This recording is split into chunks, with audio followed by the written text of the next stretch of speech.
Hello guys and welcome back to my channel. Today in this video I'm going to check the Caddx Micro Turbo S1 FPV camera. I've already checked the Caddx Turbo S1 camera, which is in the same size of the Runcam Mini, and I've compared both. Performed great, especially on darker modes than the Runcam Mini. I was very impressed. And now Caddx released a smaller version. This version is the PAL 2.1 millimeters version, but you can also get it at NTSC, and you have also 2.3 millimeters option.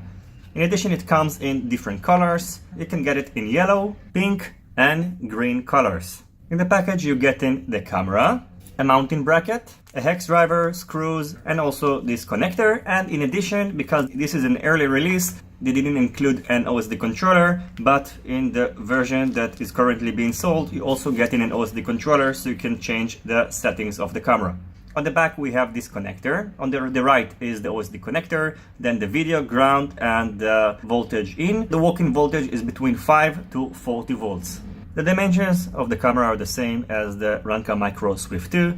On the back it's 19 by 19 millimeters, and you can see the front has the same dimensions as well. The weight of this camera is 5.86 grams, so it's just a little bit heavier than the Micro Swift 2, which weighs 5.54 grams. And also from the Foxeer Micro Aero, which weighs 5.75 grams.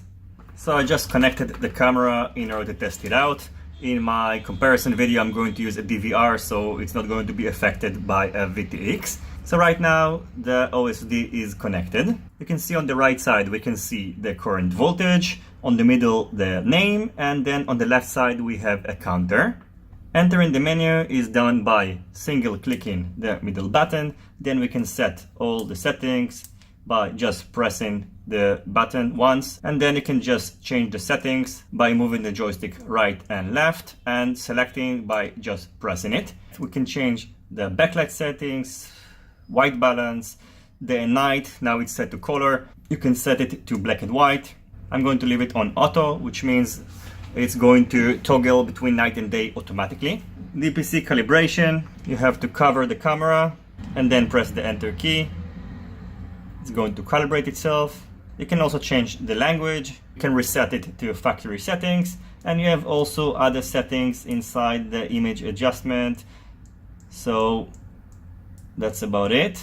If you want to change the OSD settings, what will be overlaid on the screen, you have to long press the down button, and then you can change the call name according to your preference. You can also turn it on and off by pressing it when it's flashing. And if you want to move it around, single press the position, and then you can just move the position like that. Same goes for the other settings. I'm going to leave it on, the time, the power. You have also a horizon bar that will be shown. Now you can see there is horizon bar in the middle. Let's turn it off, and now it won't be shown. The next thing I'm going to do, I'm going to take these three cameras outdoors and see how they perform side by side.